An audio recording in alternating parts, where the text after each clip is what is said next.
You've been warned about that now.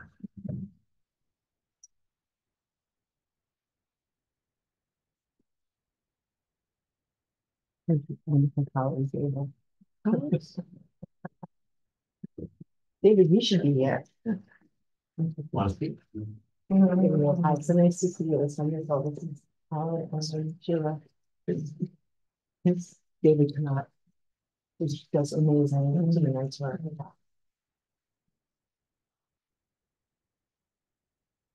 Teaching our change human rights course this semester. Yes, and teachers are. Good afternoon, everybody. How are you?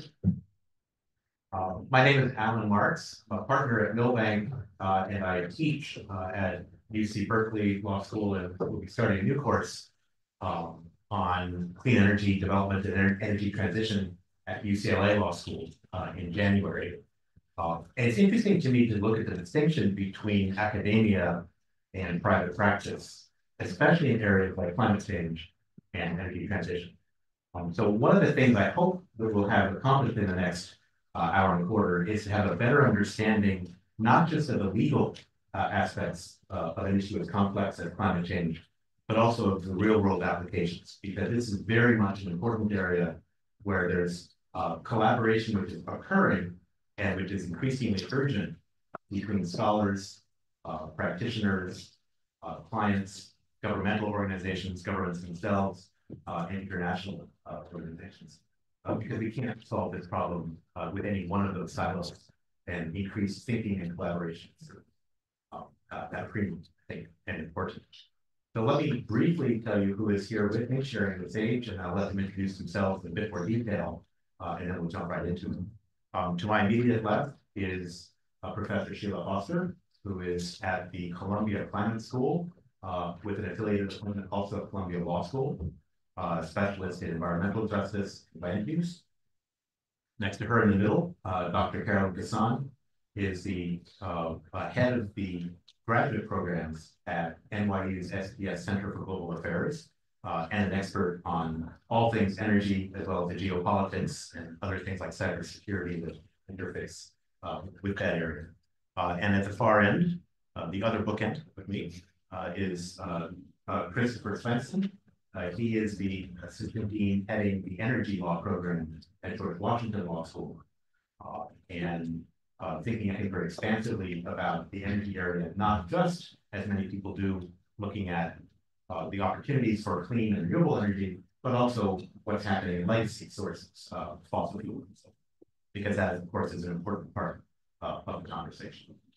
So with that, let me have each of you maybe say a little bit more about what your programs are achieving and hoping to achieve, and some of the goals you have, so we can frame the conversation. Sure. Yes, it's great to be here. The Columbia Climate School is a brand new department at Columbia, or school, I should say. Actually, it's a school, I mean, degree-granting school. It's about 3 years old. And we've just gone through strategic planning. There are 3 pillars of the school. One is climate science, obviously. The second is data analytics, and third is social systems and justice. And so it's a master's degree program, and we've got 1 master's in climate and society, a second in climate science, and some other masters coming on board. And basically, it's an interdisciplinary place where we think that to solve and to address the climate problem, you need all of the disciplines to be coming up with the tools and mechanisms to do so. I'm trained as a lawyer, obviously, but obviously we have scientists and sociologists and engineers and business folks, etc. So that's awesome. Great, thank you very much. Thank you. Hi, everyone. It's wonderful to be here. Alan, thank you so very much for organizing this panel. I do have to say, at the outset, I am the one person on this panel who is not a lawyer and did not go to law school. We consider that a benefit. That's right. But my name is Carolyn Gassan. I'm the Associate Dean at the NYU Center for Global Affairs, where, as Alan pointed out, we have 2 programs, an MS in Global Affairs and an MS in Global Security, Conflict, and Cybercrime.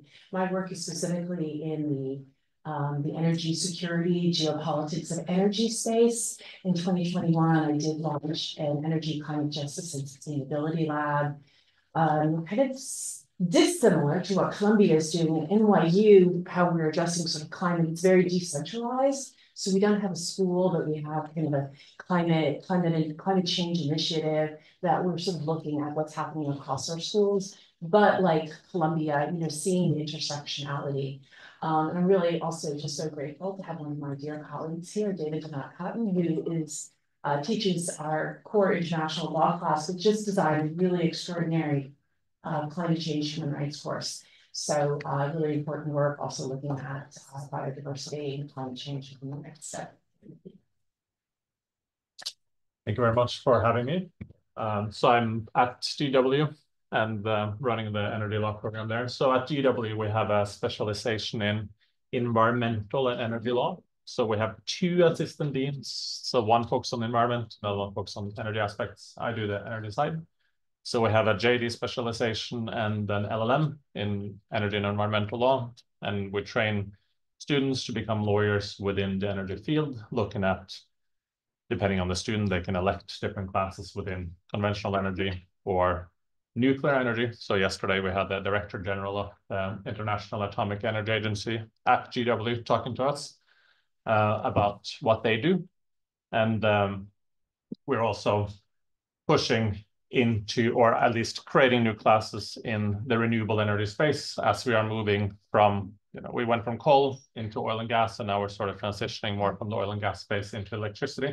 And being in DC with FERC and other utility bodies, then we're also looking, or we are looking more and more at what FERC does in the electricity space and renewable energies and new technologies in the sense of hydrogen and CCS. So it's coming more and more into the program.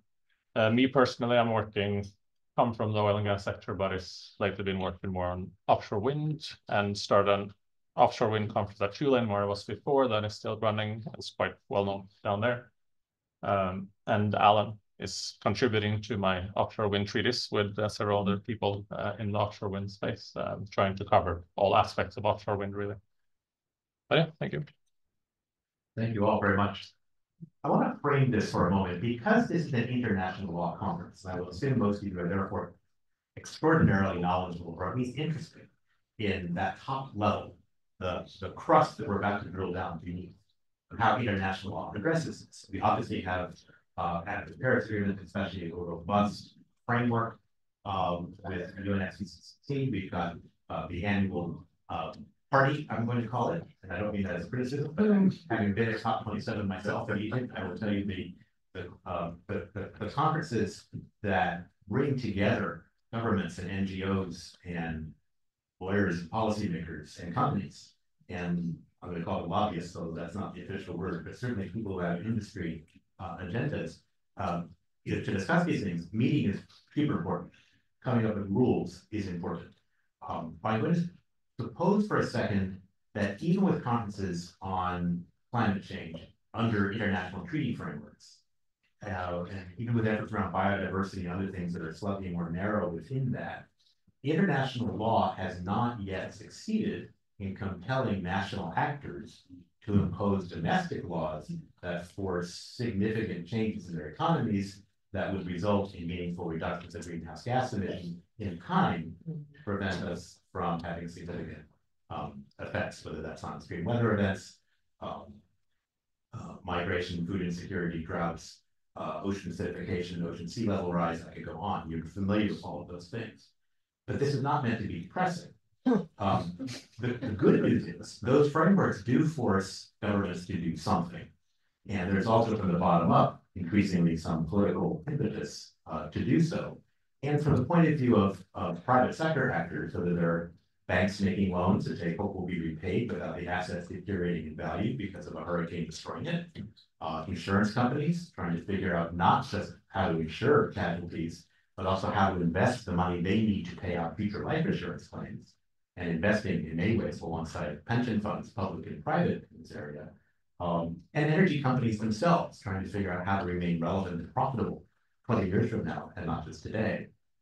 If you look at those different forces, there's a lot of room for collaboration, not just at the international level, but also at the subnational and the regional level. Now, at the end of the day, as lawyers, many of us are also concerned with justice. And it's sort of a tautology, although people say it as if it's a discovery, that vulnerable people and vulnerable groups are most exposed to the risks of climate change. That would seem obvious because climate change is just exacerbating or revealing internal vulnerabilities that already exist. And from that perspective, we already have the technology, we already have the capital to solve this problem. What we lack is, in many ways, political will to do so.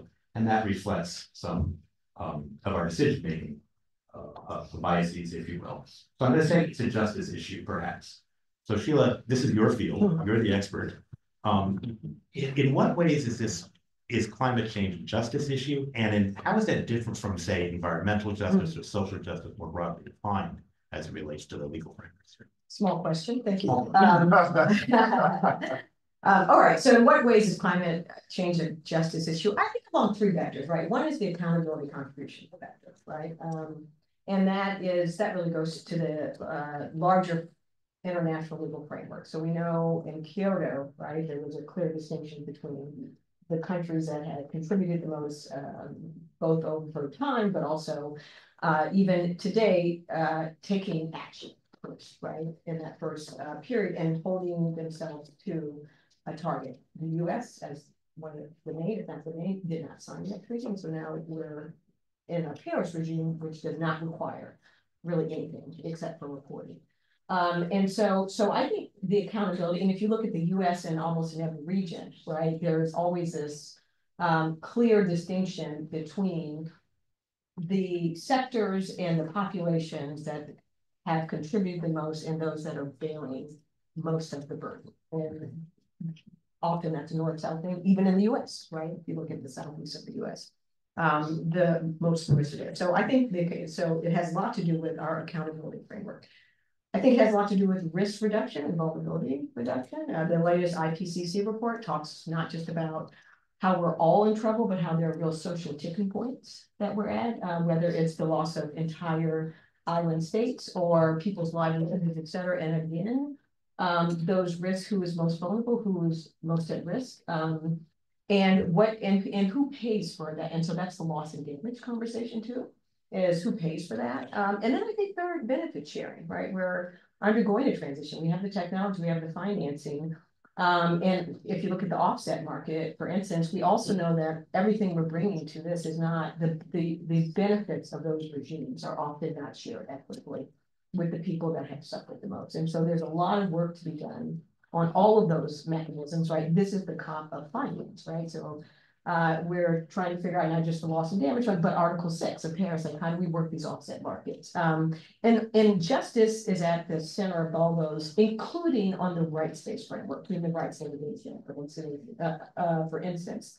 Really, much of the litigation that we're seeing internationally as well as nationally here really has, I think, rights and justice at its core. And sometimes it's the rights of women, the rights of obviously socially vulnerable people, and here intergenerational justice with the health case in Montana. So I think you can talk about the Swiss case as well. The Swiss case, exactly. So hard to talk about climate change without talking about justice. Yes. Yeah.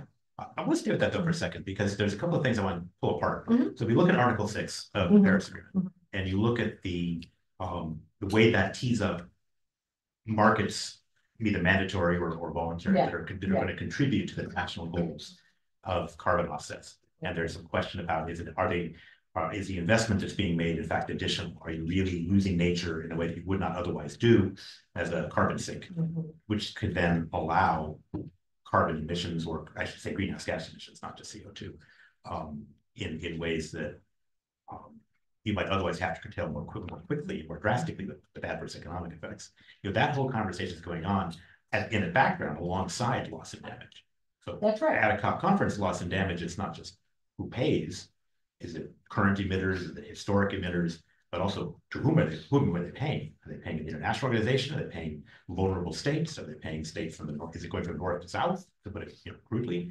And who decides how that money is spent? Is it spent on mitigation or adaptation, or is it lost in corruption, or like what happens to it? Right. So how do we intelligently approach that? So one question is what you brought up is, do we do it through markets or do we do it through direct contribution through a fund, for instance. And one of the benefits, one of the benefits of doing it through a fund is again accountability. So if we look at the current funds that are set up, the US is still under contributing in terms of its what it is contributing to greenhouse gas. One problem is when we do it through markets, right? So one way of financing is just through these offset markets. We saw that in the Kyoto, and we have now rules developing under Paris, and we also have national and state versions of it here. AB 32 and the cap and trade, or RGGI market of the 11 northeastern states. There's a Quebec market. And what we know about all those markets, right, is that whether they're linked to a compliance market, that's cap and trade, right? You have to come under a cap, you can buy allowances or get an offset, or voluntary markets, which are set up through corporations, which some people think is greenwashing. One of the issues, well, I think there are a couple. One is verifiability and additionality, which is, are you, even if you're giving money to these projects in the global south, are you really bending the curve on emissions? Would that forest, right, have been cut down or saved anyway? And if you save it, there's the leakage, will another forest be cut down? So we are getting money down, but there are real issues. And I think the other issue, obviously, are land rights, is that the sovereignty issues around indigenous land and lots of other human rights concerns attached to that. So financing through these markets, we know is problematic. We've known that since the CDM under Kyoto. So this question of how it is we do justice in terms of helping folks be resilient and also stand on their own. And then finally, there's the Bridgerton initiative, right, from the Barbados Prime Minister, which is really trying to move many countries away from the debt regime and the IMF, the World Bank regime that they have, because it's making them more actually dependent on these carbon markets, right? Because they have so much debt. So it's such a thick problem, I think, right? And we have to continue to push on the justice front. And it touches everything from financing to how we create markets to, I think, laws and obviously policies that are developing. There's a lot there. And by the way, we will have time for Q&A at the end. So if you want to go deeper into any of these, by all means, hold your have a question ready. It'll be hard to go around.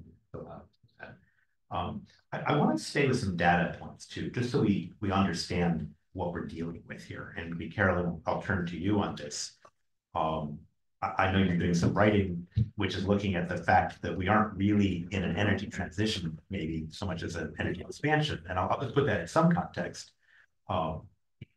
It's true that we have record investments in clean, for example, clean and alternative energy. Just to give you a sense of numbers, the United States in the last roughly 12 to 18 months, according to the latest data, we've seen an investment of both public and private money together of somewhere around $300 billion just in clean and renewable energy generation.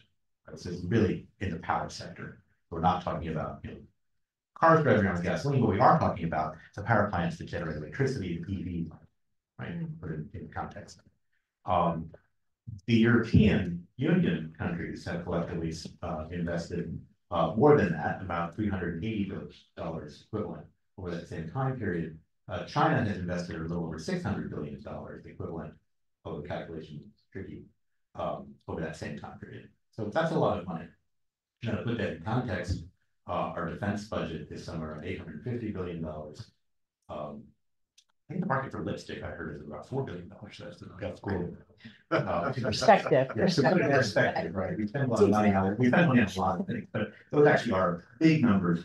And what that suggests is, of course, a huge increase in investment in renewable energy generation. It doesn't necessarily represent a shift. If you look at the fact that over that same time period, investment from private oil companies, private energy companies, national or state-owned oil companies, and so forth, investment in upstream E&P or exploration and production of fossil fuels has increased by 7% over that same time period, off of a much higher base. So we can look at energy generation, look at energy use, a lot of different things. Where are we in this pathway? Are we 2 steps forward, 1 step back, Carolyn, or are we just not going the right direction at all?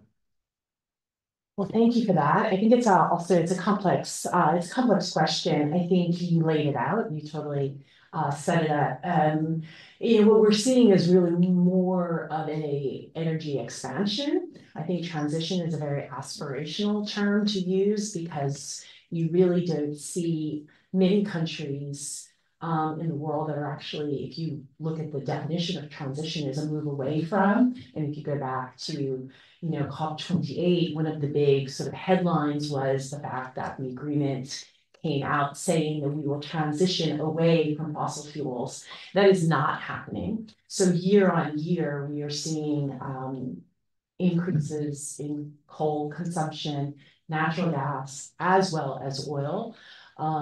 We are seeing, I think, a leveling out in some parts of the world. So if you're looking at, for example, the United States or across Europe, you are seeing a kind of a decline or stabilization in coal use. But in many other parts of the world, you're seeing a very rapid increase in coal.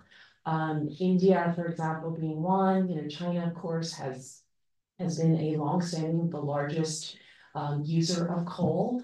And what's actually really interesting about this when I share with my students is that as climate change, as we see the impacts of climate change getting much more extreme, as we see heat extremes, that puts much more pressure and demand on cooling, which in parts of the world where you need access to what is accessible energy, where you don't have investments in renewable energy coming in, then you will choose coal because you are looking for the heating.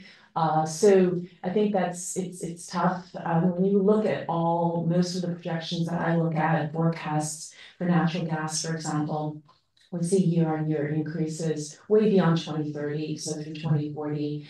Oil, I think, is kind of the question mark. If you look at the International Energy Agency and you look at some other forecasting organizations and agencies, they see a peak, meaning that we'll start to see a reduction in overall demand before 2030. OPEC does not see peak demand before 2030, they see it after. And I think to sort of also just to put kind of the period at the end of all of this is we're also seeing year-on-year increases in carbon emissions. And I think one of the things that I think is really important, and this is why I think expansion is a more accurate sort of way of sort of telling the story of where we're at. We still have 1.2 billion people who do not have reliable access to electricity in some parts of the world where you have deep energy poverty. So how do we ensure, in terms of going back to justice, right, that we're looking at climate justice, environmental justice, energy justice, right, so that we see that access to electricity. It's very hard to have any kind of economic development if you don't have access to energy. If you are going to, you're advising companies and you're looking at, risk in investing in a country, if you're looking at intermittent access to power, right, that's going to change your sort of investment sort of outlook for that country. When you look at education, gender, health, again, if you don't have reliable access to electricity, it's going to sort of change all of those human development indicators. So I think it's a really complex picture. I think we need to be investing in doing a lot more. I think it's also really, I think we need to have better mechanisms in place so that, parts of the world that are really desperately in need of access to more energy resources are getting the investments. But what's really hard, and you talk to companies, is that the countries that are most in need of those energy investments are also the countries with the highest risk in terms of return on investment. So it's very, very difficult to sort of see the investments going there. So I think for at least through the next decade, we will see more energy expansion. And I think maybe I think it's also fair to say that it is locationally specific. So you are seeing certain countries, much more developed countries, that are experiencing what is probably, closer to being an energy transition. But in most of the world, we are very far from seeing an energy transition. And how much of that is demand shifting or not shifting fast enough, if you will. And that could be influenced, of course, by rules. I think, Chris, I'll put a notice when I get to EVs in a second. I want to talk a bit about that separately, but and how much of the supply and the capital that's being allocated to preference certain sources of supply. Yeah, it's great. I mean, you laid out the numbers in terms of just looking at, we're seeing year-on-year increases in investment in renewables. We're seeing year-on-year record in deployment of renewables. I do think China is a country you have to be looking at, because the direction that China takes is going to have an impact across the full energy space. So we are seeing potentially sort of peak oil demand in China, and China is the largest importer of oil. So demand does matter, and part of that demand is coming with its deep electrification, especially in the transportation space in China. But I always take my students, honestly, I take them back to here where we are in the United States. The United States is the largest producer of oil and natural gas. We are producing over 13 million barrels of oil a day. We are also investing a lot in renewable energy. And we make a pretty strong case as to why we need all of the above, and why we can be a big oil and gas producer, and why we can also be investing very heavily in renewable energy. And I just recently wrote a piece, which I think is a very interesting space to be looking at, because you're looking at, if you're looking at onshoring manufacturing, if you're looking at green industrialization here, bringing more industry to the United States in terms of looking at supply chains, that is energy intensive. You can't have a battery factory, for example, that does not have, really good access to power. We're also seeing really a shift for the first time in years. We're seeing an expansion of demand across electricity, right? And part of that is being driven by not just hyperscale data centers, but now mega data centers that are, kind of being built across the United States. And just yesterday, the White House issued a new sort of AI, sort of putting AI and US sort of strategic positioning around artificial intelligence and as a national security priority. So what does that mean then in terms of when you're looking at building these data centers? And I think it goes to kind of the question of supply, which I find very interesting. You do work in nuclear, you're seeing mothballed nuclear power plants that are now potentially going to be recommissioned. So we have the example of 3 Mile Island, which was going to probably be reopened by 2030. We have, Microsoft, Google, Amazon investing in nuclear power, both through small modular reactors, as well as sort of building their operations, their data centers close to nuclear power. We're seeing that also NVIDIA making decisions like that in Japan. So I honestly think it's a very tough space to actually sort of to really look at the supply and the demand side, because we're kind of in this period of flux where we're seeing kind of this uptick in electricity demand around the world for electrification. And, the choices as to what supports that electrification, I think, is going to make a big difference in terms of what the supply picture also is. I love that pun, by the way, flux in connection with electricity. Beautifully done. So let's look at electricity. Let's look at Chris, I'm going to ask you about EVs and what we can learn from Norway. But before we do that, I just want to point out a couple of things. If I had a friend ask me, she said, "Should I buy an EV?" I said, "Why?" He said, "Well, for the environment." Okay, good. I like that. It hits my moral compass. And I said, "Well, how much do you drive a year?" The answer, "Well, not very much." And I said, "What are you looking at?" He said, "I'm looking at a Tesla. Beautiful." I'm not going to go into that whole direction. Really, existing strong in your lot. I know, I see your face in that one. But I said, so you're going to keep it parked mainly in the garage, and you're going to drive maybe 5,000 to 7,000 miles a year, and you're going to lease the car for 3 years, and you're going to then give it up. So in other words, you're going to spend money on a car that has a carbon footprint, any EV, that's double that of internal combustion engine, where minerals rather, and the metals that go into that battery have significant supply chain issues around human rights. 67% of the world's cobalt comes from DRC. There are international treaty implications, by the way, not just domestic and trade policy implications that can address problems with ethical labor and environmental contamination for supply chains, but we're not really there yet. So you're going to make this choice, and you're not going to drive it enough where your emissions reductions are significant enough to offset, right, the increased carbon footprint of that purchase. By the way, how old is your current car? Because you don't need to replace it yet from an environmental standpoint. That might be the best. That may not be the best from a planned obsolescence consumerist point of view for an economy that depends on all this buying stuff we may or may not need, but it does have certainly environmental ramifications. And then I asked, I guess, the last question, which would be important. Now I already knew the answer for her, but as a policy matter, the question is, where do you live? Because if you plug that car into the grid in California, or believe it or not now Texas, or other states that rely heavily on increasingly on clean solar, wind, solar plus storage, right? Then shifting from a gasoline powered car to an EV, especially if you drive a lot, might be a tremendously beneficial choice from a climate perspective and an emissions perspective. If you live in Wyoming, about 85% of the power coming out of the wall when you plug in is coal.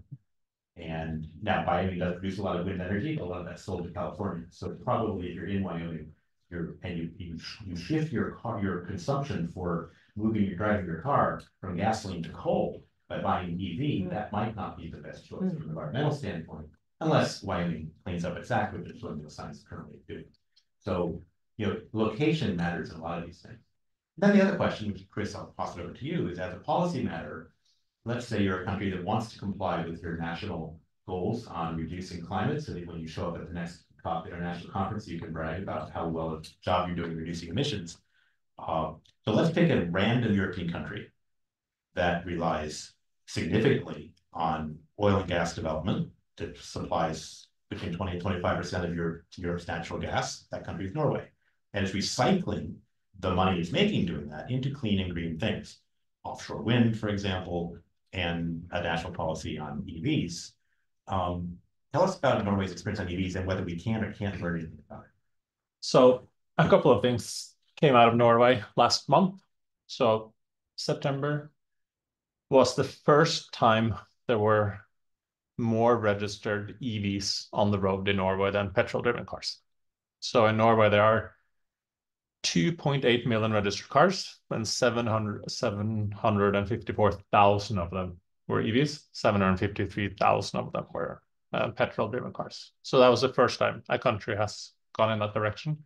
And at the same time, September was also the first time there were in September, 96.4% of all sold cars in the country was EVs. And 32.5% of them, Teslas. So it's the first time that it's ever been sold that many cars, new cars. And so far in 2024, there have been 88% EVs out of all new car sales in the country. And they've made statements already, the government, that they want to have only EVs sold. So, there's been a consistent push to sell EVs in the country. And it's been covered quite widely. We read it in the New York Times and in The Guardian, and these numbers, September, very impressive month about what's going on. But to understand what actually it took to get there, I think is important, and to understand this, you have to understand how Norway has structured their tax regime. What does it cost to drive cars in Norway in general? So Norway doesn't produce any cars. There's no car production in Norway. So they import everything. They import all EVs, all the petrol-driven cars, all the diesel-driven cars. Everything is imported. So when they started importing cars, a long time ago, they decided to tax all the cars imported. So there is an import duty and there's taxes on cars. So if you take a car, they'll calculate this import tax and import duties on the cars based on the car's weight. So the heavier the car, the more you pay. So EVs way more.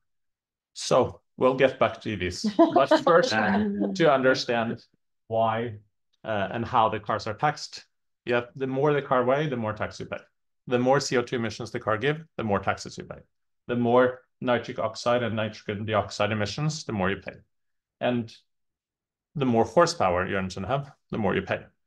And then on top of that, on the car's customs value, usually what you import it for, there'll be a 25% VAT on top of that. So one example that you might, a familiar example. So a Ford Bronco Outer Banks, 2.7 liter V6 EcoBoost bi-turbo in Norway cost $147,700. In the US, it costs about $55,000. And if you look at that $147,700 price, the car itself costs $78,000, and the tax and duties on that is $70,000. So then you can kind of see, and the rule of thumb in Norway is that the VAT and the taxes are the same as the price of the import cost of the car. So then when you realize that there's this extreme amount of taxes and duties on the vehicles, on the cars, then you can understand how the policymakers can kind of play with this a little bit to make it beneficial.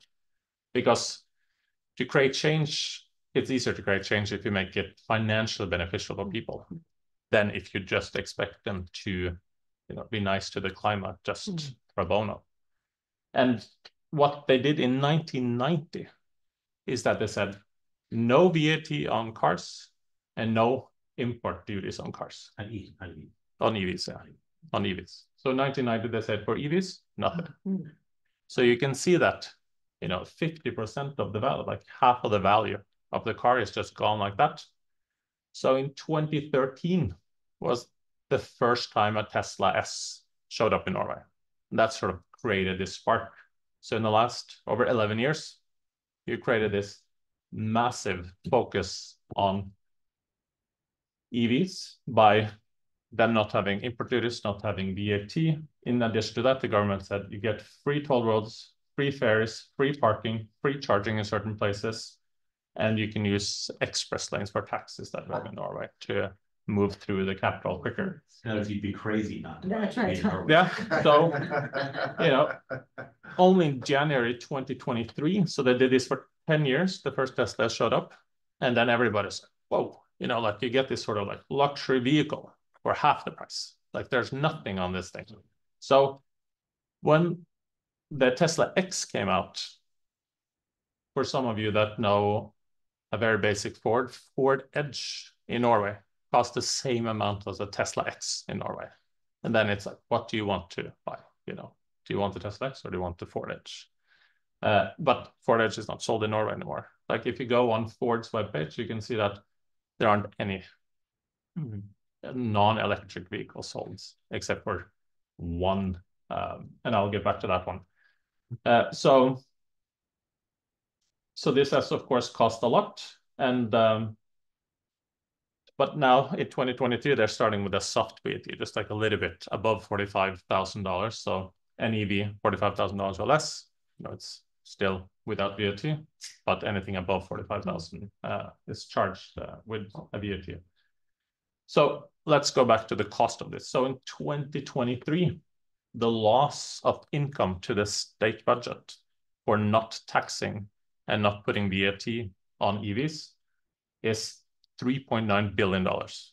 So the state is losing out on $3.9 billion just in 2023. And to put it into defense budget terms, that's half of the Norwegian defense budget.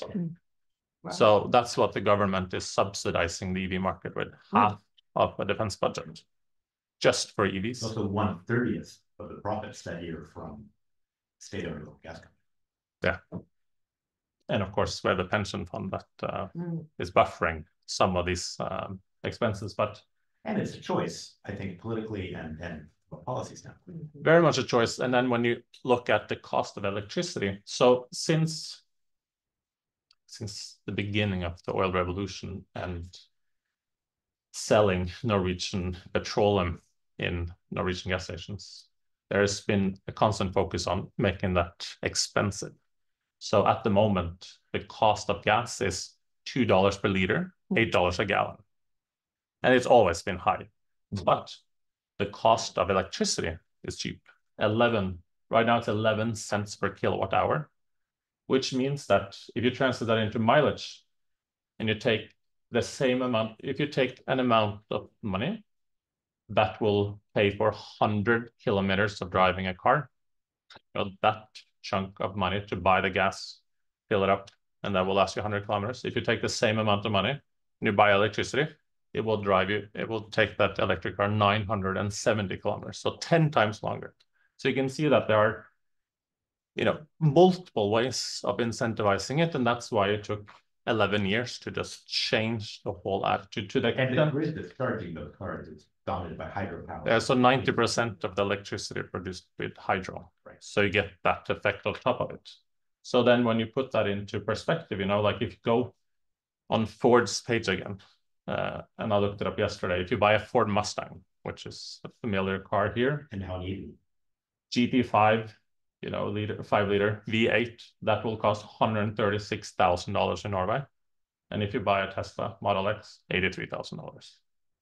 So you can see that the way that the taxes work, and this has really forced all the car manufacturers to change. Like if you go on Mercedes-Benz webpage, like they're not selling any gas-driven cars anymore, just because 96.4% of all new car sales are EVs last month. So what they have done is that they have introduced electric versions of most of the cars, and that's what they sell. So if you look at a G-Wagon, which many people find fun to drive, you have a gas-driven one, which is pretty much the only gas-driven thing that is sold in Mercedes-Benz webpage, and that's $350,000. But they have an e-G-Wagon now that they sell in Norway, and that's $160,000. The numbers are so huge, which shows you what people care about. And that's the financial impact. And that's what you saw in France in 2018, when President Macron tried to change, increase the gas prices in France. And then the Yellow Vest came out, created these mass demonstrations because they didn't have the avenue. Like they didn't open a door into something that is more financially beneficial. You can't just increase the prices, penalize people for, higher gas prices, more expensive heating without giving them an option. And that's, I think, what the Norwegian government did, and that's why they were able to create this move over the last 11 years to now 96.4% of all new car sales. I think hard to replicate for others. Yeah. Exactly, and that's why it's something that is brought up, and people look at this, oh, this is amazing, but at the same time, it's very difficult. In the US, it would be impossible, Like the tax credit in the US is $7,500, which is quite a bit, but it's not, $40,000 or $50,000. Yeah, I'm sure I'm going to turn to you on this one. If you look at that, that's an example of an international goal that a sovereign country at the national level is trying to meet by having financial incentives to change consumer or individual behavior. And that's one approach. Another one is look at systems, right? And how systems can be changed. We have energy systems, but energy is only one part of it. Carol, coming in a minute, I think back to the energy and water kind of nexus that you hinted at before. I want to take a look at that in a slightly different way. But if you look at systems that need to be changed, a lot of this intersectionality between energy and water, or energy and environmental impacts around vulnerable communities, who is vulnerable,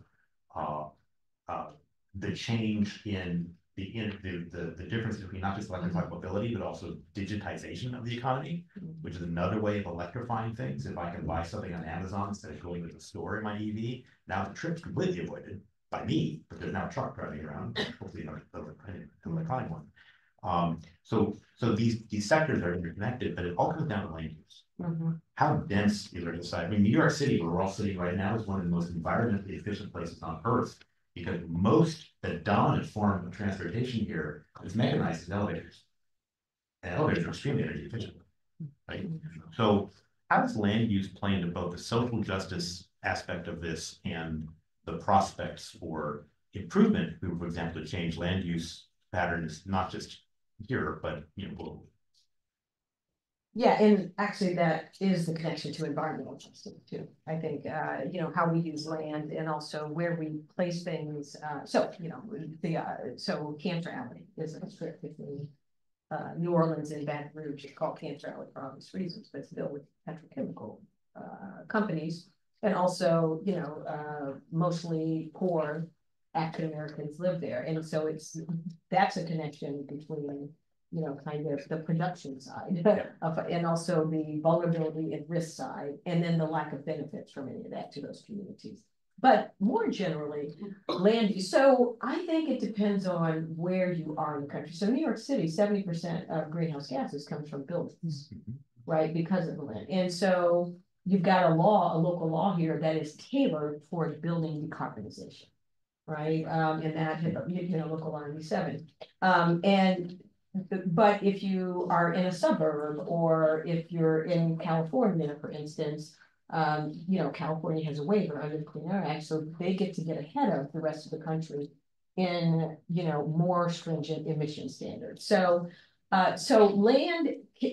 land for me is both a local issue and a contextual issue, but then when we talk about transition and I think you brought up a great point. It's like the demand and supply side. Like we have this demand for energy and electricity, but the supply side is still oil and gas and renewables.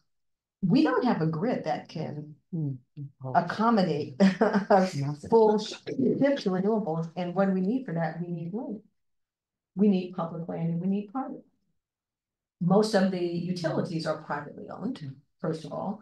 And also there's a fragmented regulatory structure to put all this in place, right? So I think it's not just about, so land is important, right? But I think that when we talk about who's bearing the risk and also where should, decarbonization happen and who should pay the cost of that. That actually comes a lot back to energy, if you ask me. If you look at the blackouts and whose energy bills are going up and how we, not leave people behind in the transition. If we want more decentralized energy, if we want more solar on, yes, the IRA, the Inflation Reduction Act, does help that on a household level, but it leaves out a lot of folks who are renting, who don't have good roofs. And so you need state and local enabling laws for that to happen, but you also need a better grid. So I think it's so, so land is a very important part, I think, but also the social system it's really the architecture, I think, of our legal system, but also of the way in which we live in different places. Does it matter who has a voice at the table in approving things? So for example, historically disenfranchised communities were never consulted or didn't have an opportunity. At the same time, we're talking about expediting, permitting reform, not just in the US, but in other countries as well, so that new transmission lines, new clean energy sources, and so forth can get online faster.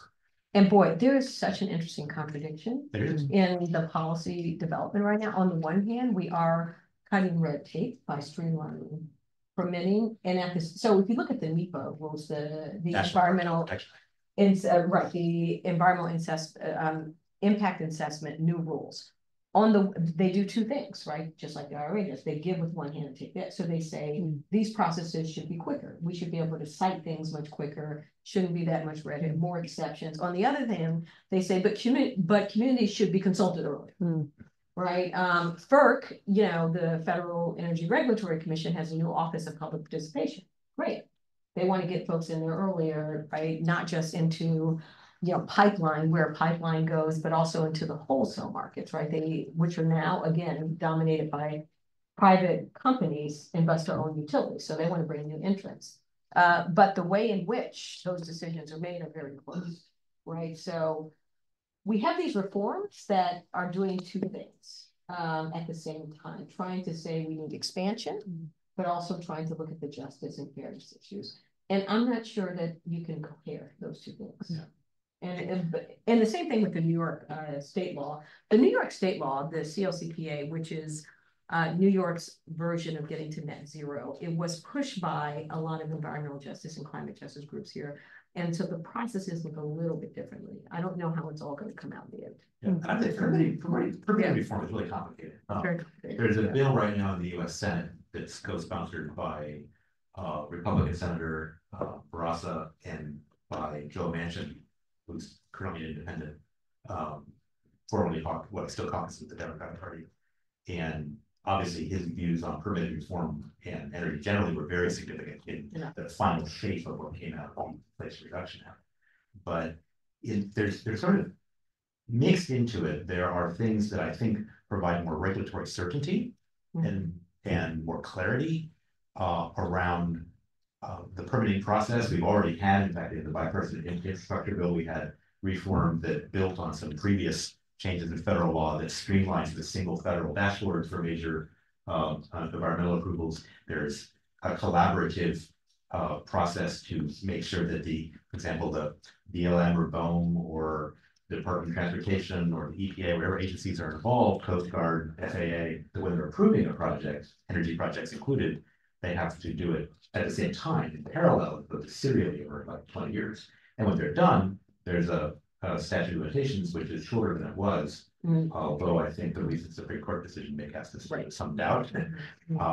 But that try to give some certainty so that people can actually invest, knowing that they've gone through the process, they have consulted, that impacted stakeholders have had an opportunity to shape the project or influence the decision, that the proper biological or studies, archaeological studies, or might have been done. So if you've done the right things in the right way, and the government then decided to give you a permit, you actually can do something with some certainty. There's a difference between permitting reform that waters down those rules and permitting reform that streamlines the process to give finality and transparency to it. They're not really the same thing. We've seen, and it's not a partisan issue, I would say, both Massachusetts and California have state houses controlled by Democrats, where permitting reform bills meant to foster clean energy investments both died in the last legislative session. So it's a hard thing to do in any country, and certainly here in any state. And not all stakeholders are the same, right? You can have robust, participation and still not hear from those that may be most locally impacted, either because they don't have the capacity, it's too technical, or notice, or post about it. Well, one of the challenges with the current permitting bill to the Senate is when you get notice of a project. Right. Like by the time you get notice of a project, like under the new proposal, which would be a problem. And that's not new under environmental, right? It's all right. They say announce and defend, right? So the government announces what it wants to do, has a public hearing, and then defends it, right? So the input is really, kind of just checking boxes or a hard look, but there's no kind of hammer to make the government change course at any point. Yeah. It's just a catalog, what the impacts are. Yeah. Caroline, let's look at another system overlapping. You mentioned 1.2 billion people lack access globally to reliable electricity, or maybe electricity at all. That is a slightly higher number. Maybe 50% higher, than say the 600 or 800 billion people that lack access to clean drinking water. And obviously one of the big uses of energy in emerging markets is to get water, transport water, clean water, sanitation. And even in industrialized countries, water treatment, water use, that's an area which is ripe for improvement from an energy efficiency standpoint, as well as a access and reliability standpoint. And there's lots of money that's being given in the United States and in Europe and other places to kind of fix incumbent water systems that are contaminated with lead, for example, and so forth. How does that play in the climate change story? Wow, how much time do you have? I mean, how does it play into the climate change story? Well, it plays on so many different levels, and I want to just touch upon, Sheila, thank you so much. You said so many brilliant things. We need to build a lot of infrastructure, right? We're just looking here in the United States. It's like a lot of infrastructure needs to get built. And in addition to all the permitting reforms, all the things that need to happen, you also have, you have campaigns of misinformation and sometimes disinformation that then make getting public involvement and moving things along complicated. And we have, I think you can see examples of that. And around water, again, if we're looking here just at the United States, I have a, figure from Burbank, California, right? And so Burbank, California has to replace a lot of their water pipes, right? So you have like over 100 miles of water pipe, right?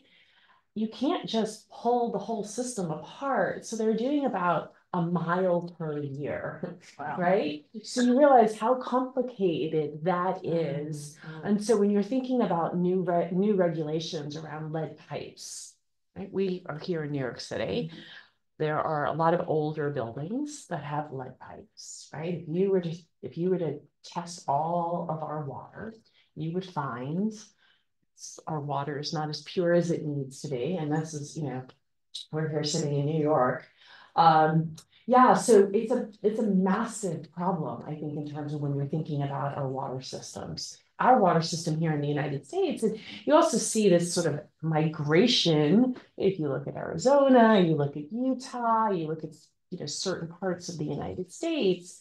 This is the climate kind of interesting sort of connection. There's been a migration in the United States to places that are water insecure, but now you have much more water demand, right? So you're looking at higher levels of water demand in places that are seeing less precipitation, higher, much higher temperatures, so extreme heat in the summer.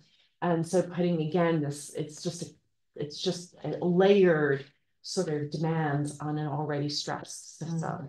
And then when you look at a lot of, so for example, data centers, because I'm spending some time now looking at data centers, data centers are sort of water intensive. Because of the cooling systems that are required for the servers. And then when you're looking at taking what are traditional data centers and now building mega data centers, of course, you have incentives on the part of companies to reduce water consumption. And, but like I was talking to someone who she was trying to, she was in a position to talk to a very, very big tech company who wanted to build a very big data center in Arizona.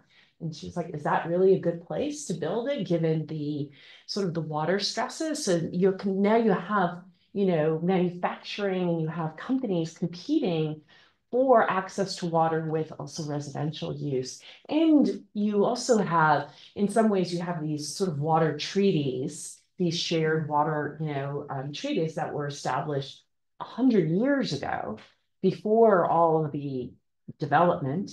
So some of those things I think are now being stressed and strained. And again, this is just here in the United States, but you're also looking at, where you see deep water stress, but if the country is, has the economic resources, they're moving toward desalination, but that's not available because it's very expensive. It's also very energy intensive. So you can't really do it unless you have a lot of access to, usually it's natural gas or oil, for example, if you go to Saudi Arabia. I think it's really problematic. And so you're then thinking, if you look at climate migration and you're looking at the continent of Africa, for example, you have many areas that are seeing massive changes in agricultural production, which is forcing movement. Yeah, so you have this. Sorry, I went in a lot of different directions. It often brings me back to this idea of regional cooperation, or less than all the countries in the world, maybe states that are not part of, or subnational entities, provinces that are not part of the national government, and how they cooperate. And you mentioned that was just in the United States, but for example, the Colorado River Compact and the agreement among the states in the Southwest also involved Mexico. Yep. And because the Colorado River, the last little bit of it, unless we turn them to tap off completely, goes into across the U.S.-Mexico border and into the Gulf of California. There was work being done before the current situation in the Middle East, cooperatively between the Palestinian Authority, the Israeli government, and the Jordanian government with respect to the Jordan River and the Dead Sea. We've seen historically regional efforts. There's obviously, with all the flooding that's going on in Central and Western Africa right now, that crosses, there's one part of the river, it's actually within a few hundred miles, is in 4 countries, and massive flooding is occurring there in what had been really a very arid region. So the southern southwest corner of Chad, that kind of thing. So there's room for a lot of, I think, cooperation internationally, but below that global treaty level, I think it could be useful here. You spent time living in Asia and outside the United States. Do you see that there's more prospects for collaboration maybe there around, say, water as a precious resource, to where there seems to be a lot of shared interest? Yeah, no, I think it's very interesting when you look at transboundary water, agreements and treaties and cooperation, we can talk about sort of the threat of water conflicts, right? Like going to like, trying, water insecurity, and then, but you actually see more cooperative agreements. I think where it gets complicated is where you're an upstream country. And for example, like I'm thinking about Ethiopia, it's upstream, built a very large dam, which then puts, stresses on Egypt, which, is going to sort of change its sort of water dynamics. But then you get international organizations who get involved in trying to come up with sort of an agreement that meets the needs and the requirements of both countries. I saw it in, much of my time in Central Asia around water, where upstream and downstream countries. So I think you actually see a lot of examples of water cooperation. Those don't necessarily make headlines, but when you're actually going to countries that share, river, share sort of, water access, that there's a fair amount of cooperation that happens, and that happens at the, bilateral national to national government, as well as, oftentimes with, other organizations and multilateral institutions that help to make that happen. That's helpful. I want to stay on that topic of Sheila with you for a second, and then we'll take questions. So if you have a postcard and you want to fill it out, raise your hand. I think some people got it. We made it fast for show of hands when you ask your questions out loud. We don't postcard. Yeah, I think that's which is fine. But Sheila, I want to also look at some other areas of subnational cooperation. I know you've been very involved in international collections, for example, cities that are working together. We've just had meetings recently that were very productive for the group of, it's interesting, it was started in 2008 by California Governor Schwarzenegger working with counterparts in Brazil and Indonesia. And then we just had the CFP task force meetings in Latin America, where there's 43 countries represented at the subnational level, cooperating in climate and forest management. How do you see the prospects of that aiding the climate effort? So at a time, I think when our national government for sure was not in the game, we had pulled out of Paris. You saw mayors in particular step up their efforts, but there, and usually through these networks of cities or mayors. So I was part of launching the Global Parliament of Mayors with this guy, Dr. Ben Barber, who wrote If Mayors Ruled the World. And then there's a city network that is dedicated to climate, C40, which the ex-mayor here, Bloomberg, funded most of, and they have spent collectively. So that's an interesting example, because what C40 does is that they set goals for themselves and they hold themselves to that goal. It's almost like a transnational law. And they report out, much like we do in Paris, right? The national governments file their NDCs, they tell the international community what they're doing. The same thing's happening among cities. And as a result, they've been able to measure progress and how much their investments have been able to reduce greenhouse gas emissions. Having said that, a lot of what's happening in the city, because that's where most of us live in the world, is adaptation, right? It's adaptation. I mean, if you talk to the mayors, particularly in the global south, they're seeing climate migration away from rural areas into their cities. They don't have the infrastructure. They don't have the funding. They don't have the planning dollars. They're saying there is a lot of distress there. So there's a lot that's in, and a lot of them are on rivers or oceans and that's right. Themselves. Yes, and there's a lot that cities and mayors can do, but a lot of them lack the power that our mayors have, and they can only do so much if they're not funded by the national governments or by the international community. Good. Yes, questions, please. Well, of course, nothing that I say can be used against me. My team is sitting in the panel. You're safe. You're good. I can't. Yeah, I think from a legal perspective, it's very important to still, as lawyers, and Caroline is not a lawyer, so she's right, to use the term transition in the sense that we are bound by the Paris Agreement language of aiming at the highest ambition. Am I right? That's also a principle that we have differentiated but common responsibilities. We come from the global north, we polluted the world, and now it's time to make our job done. And so I come back to Alan's initial point. I believe we need maybe something to be changed in the Paris structure. The NDCs, national determining contributions, work, but they are not met or they are not sufficient. And we see this explosion in litigation. We are now looking forward, of course, for the main advisory opinion from the International Court of Justice, and we heard yesterday in the plenary about it. And we will have a further clarification of the benchmarks that are expected. Maybe not this COP, but the following COP will be really existential for the system. I anticipate. Okay. In Brazil. Now, a question for from NYU to Colombia. All right. So, No competition. the former head of the European Central Bank and former Italian Prime Minister Draghi spoke about a good debt vis-a-vis a bad debt. Can we say that under international law, the law of climate change or international environmental law, a good debt is when developing countries are allowed all together, alongside, of course, countries like Norway, to indebt themselves to move towards an energy transition, invest in solar, make the Sahara Desert the largest solar plant of the planet, bringing energy, affordable energy to all those households in Africa. That more than I think 60 or 70% of those that are insecure are in Africa.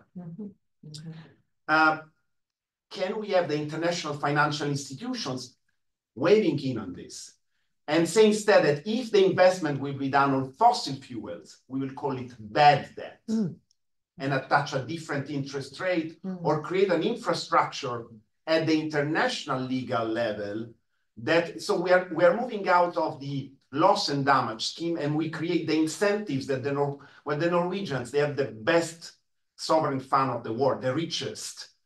They can live out of it without paying taxes for 150 years, I believe, according to certain economists' projections.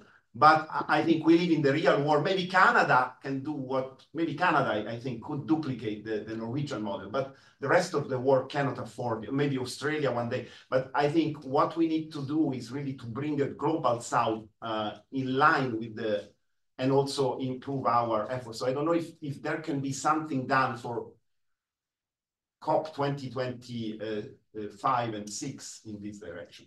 Yeah, I mean, that's interesting. And this COP is supposed to be the climate COP, right? So the seeds can be planted here. I don't know that the seeds are being planted in that way. And I also, in terms of debt instruments, I mean, I think you still have this problem of many countries in the global south that are being burdened by existing debt in structures that are making it very difficult. So when you say invest in solar, who's paying? It's kind of the same question as it's a debt. It's a debt, but debt from you debt with your own. But who pays back the debt? Yeah. Yeah, it's interesting.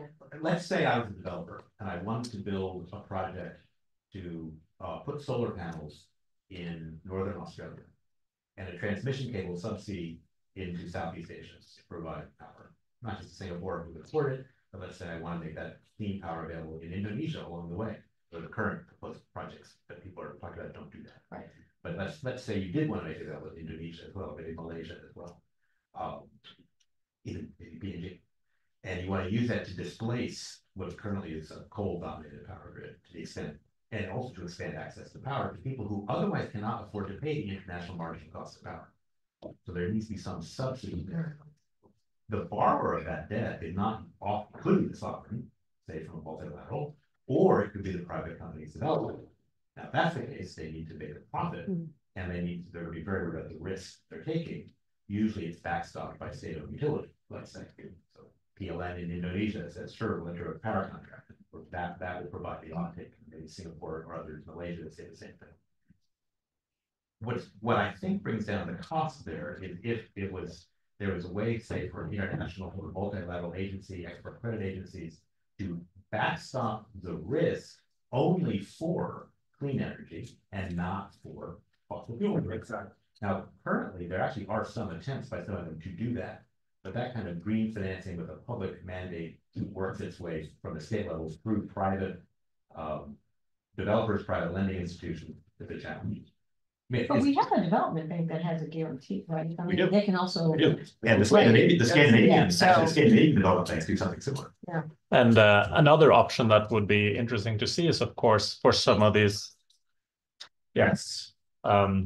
So one thing that would be interesting to see in this area would be, first of all, to have these foreign governments involve their own energy companies, like Ørsted, 50% owned by the 50.1% owned by the Danish government, Equinor, 67% owned by the Danish government, to take some of that risk.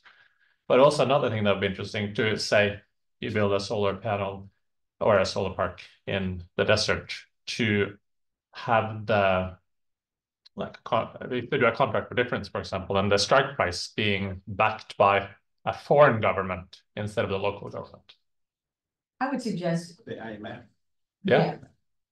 And sometimes it's not that complicated. I mean, one of the problems is that there is investment in these areas, in the developing areas, but there's no benefit sharing. So what if you had investment model in which we had some level, and I think that's what the Paris rules could do, the Article 6 rules could do, is that you force some benefit sharing, more than community benefit agreements that we have, but some real benefit sharing in that community, and voice and FPIC, free private informed consent. That's what we're trying to get to, I think, with the market-based mechanisms we have, that is investment, not just debt, right? And so, but that's a design that, and also a political will problem, and also a monitoring problem, right?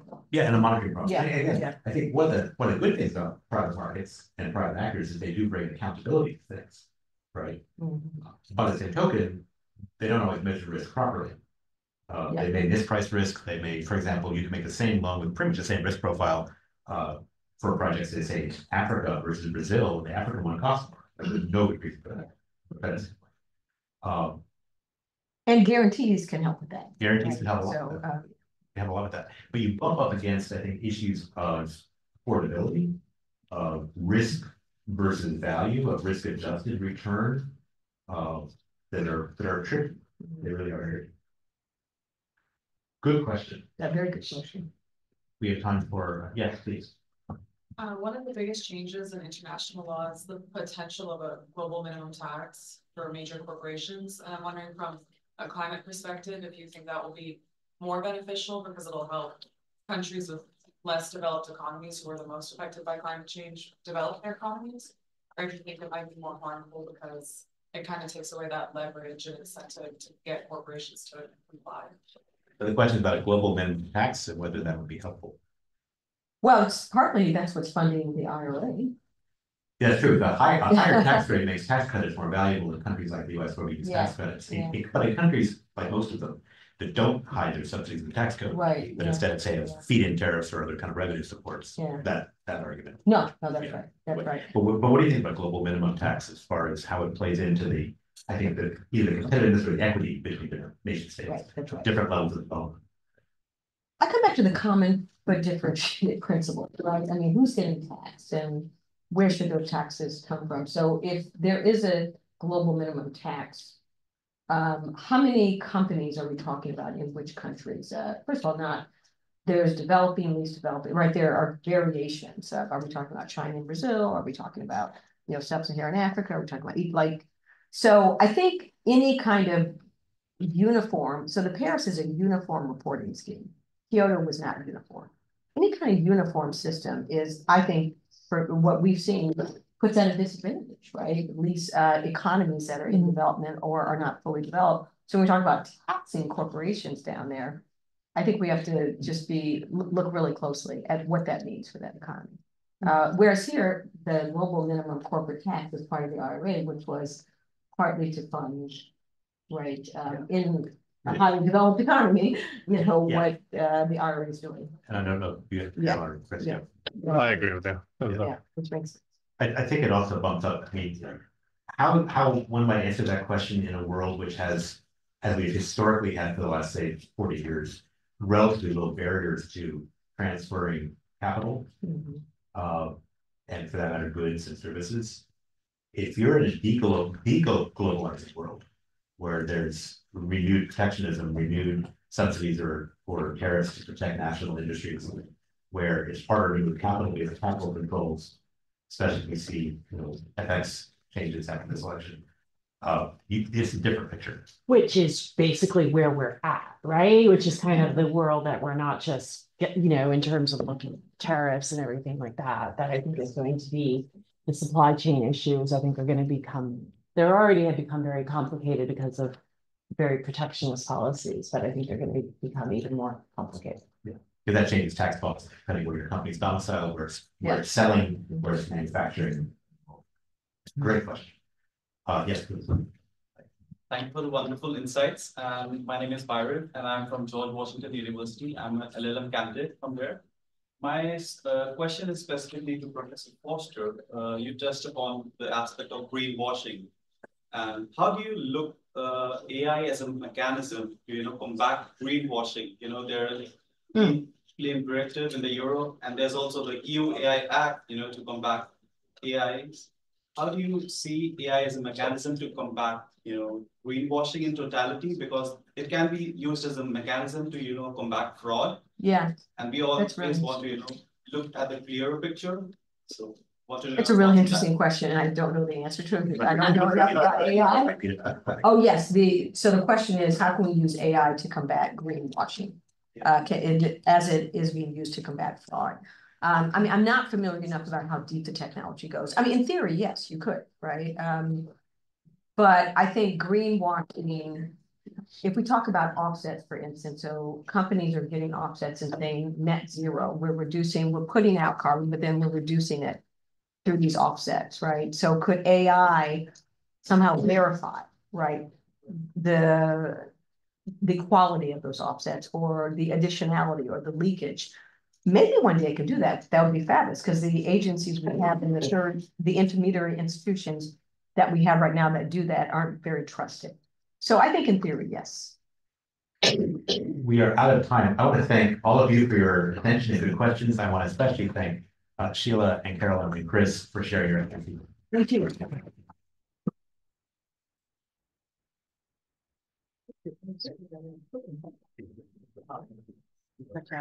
Like the room, it's really like formal.